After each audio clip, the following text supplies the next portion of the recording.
It will have been 2 years ago tomorrow that President Reagan visited the German military cemetery at Bitburg, West Germany, in the process stirring one of the stormiest controversies of his presidency.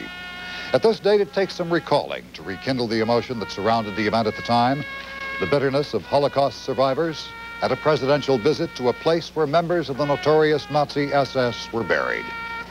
Joining us this morning in our At Issue segment to evaluate the event in a better historical perspective are Franz Oppenheimer, an international lawyer, and Ilya Levkov, the editor of the book Bitburg and Beyond, both in our Washington bureau. Gentlemen, let me turn to you first, Mr. Oppenheimer.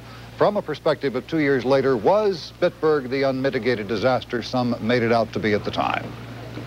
No, not at all. I think that it could have become an unmitigated disaster if the president, in the last minute, had canceled his visit.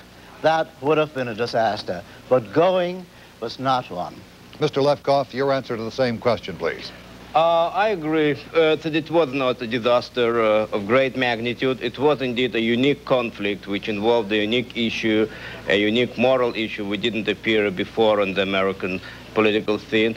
But otherwise, I would say the several results which are encouraging, especially the two last one in the last week when we saw the deportation of Linus, the case of Waldheim, and it's a little bit difficult to imagine that those things could have happened 2 years before Bitburg. All right, then I think what you've said leads us to my next question. Was the president, Mr. Levkov, in your view, the victim of bad advice at the time? I would say unquestionably. For us, a professional, maybe it's easy to have all the facts and details, etc., and recognize everything. President, although should be knowledgeable and aware in historical facts, is not always in touch with them, and it's up to his advisors. And unfortunately, numerous advisors along the line failed him. One of the reasons I would say is because the professionals at the embassy in Bonn and the State Department were excluded. Would you concur in that, Mr. Oppenheimer? Yes. Okay. It is one thing, I think, to find the good, as some have, or at least the non-bad in the whole Bitburg experience. By the same token, would you now, Mr. Oppenheimer, advise the president to do the same thing again?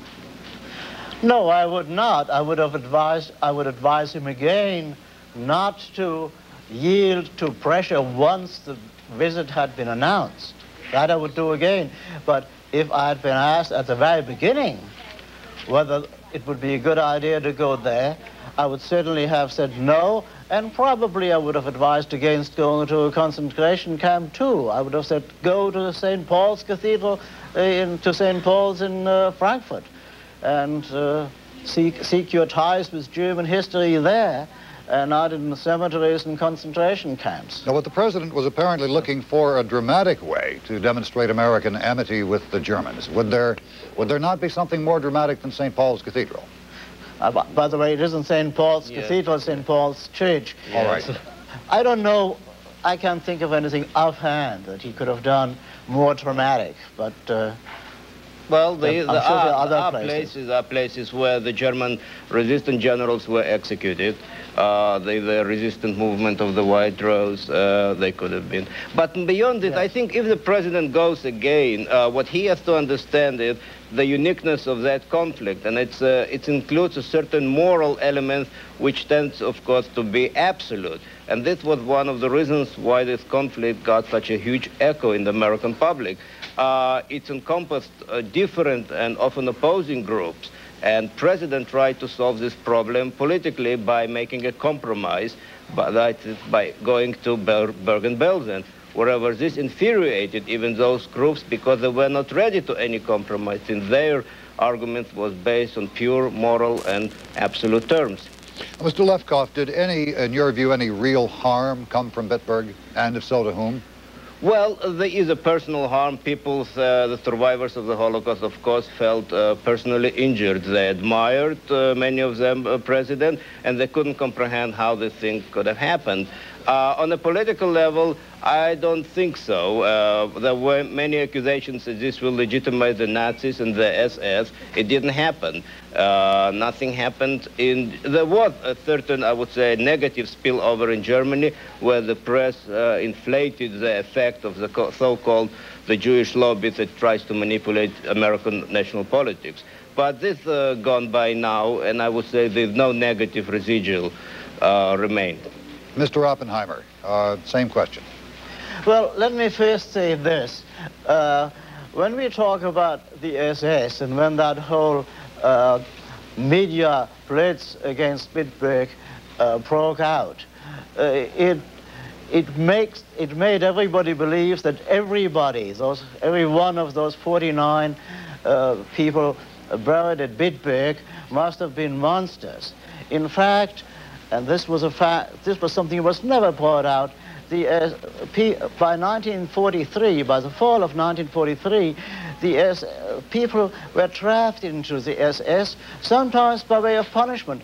For instance, a whole class in a Catholic seminary, known to be anti-Nazis, were drafted in the SS. And all but one of them was killed. That one of them wrote to Goering to ask to become a flyer, and he was not drafted into the SS. He is the only one of those seminarians who survived. And that explains some of the reaction in Germany to the publicity against Bitburg, because if your uncle, if you're today, you were 60 years old or so, or 40 years old, and your uncle was killed and buried at Bitburg, and he was one of those seminarians, suppose, and you lived all your life worshipping the memory of that anti-Nazi uncle, how would you feel? I understand what you're saying. A small correction, Mr. Oppenheimer, if I may. First of all, what you refer to as the media blitz against Bitburg was, to the best of my recollection, news media reporting of opposition to the Bitburg visit by various factions in this country and elsewhere, not a media blitz against Bitburg. Mr. Levkov, your comment on this relatively benign view of the SS Waffen buried I at Bitburg. see, although there's some grain of truth, but I think the historical horror is of such magnitude that it's extremely difficult to deal with such niceties and details on a presidential level. President really cannot go into detail. If the Waffen SS indeed was a criminal organization,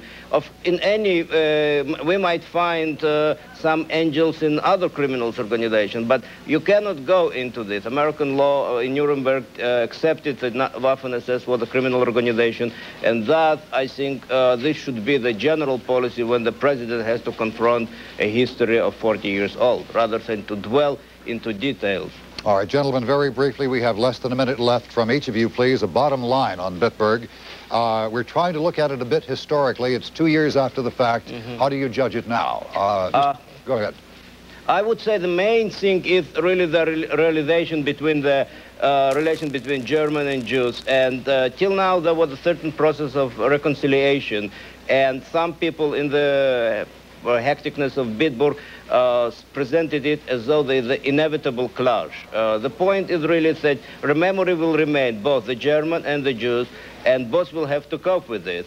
On the German part, it requires promulgation of a historical responsibility. It's not easy, the forms are not known, but numerous German leaders calling for this, among them the president of the German Republic. All right, I have to interrupt you. I have to interrupt you, Mr. Levkov. Mr. Oppenheimer, you have the last word. I believe and I hope that the whole Bitburg episode is on the way of being mercifully forgotten. Thank you, gentlemen, both of you, for joining us. Dr. Franz Oppenheimer, international lawyer, and Ilya Levkov, editor of the book Bitburg and Beyond. This has been At Issue. Lynn?